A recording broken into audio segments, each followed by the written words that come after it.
যত বেশি দরুদ পড়বেন আপনার টেনশন তত কমে যাবে। ফজিলত শোনেন, যত বেশি দরুদ পড়বেন আপনার টেনশন দুশ্চিন্তা তত কমে যাবে।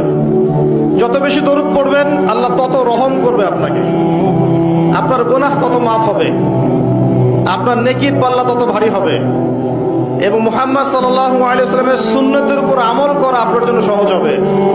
সবচেয়ে বড় কথা, কিয়ামতের দিন আপনার পক্ষে নবী সাল্লাল্লাহু আলাইহি ওয়াসাল্লাম স্বয়ং সুপারিশ করবেন ইনশাআল্লাহ, যদি আপনি বেশি বেশি দরুদ পড়তে পারেন। কমপক্ষে সকালে 10 বার এবং সন্ধ্যায় 10 বার পড়বেন। যত বেশি দরুদ পড়বেন আপনার টেনশন তত কমে যাবে। ফজিলত শোনেন, যত বেশি দরুদ পড়বেন আপনার টেনশন দুশ্চিন্তা তত কমে যাবে।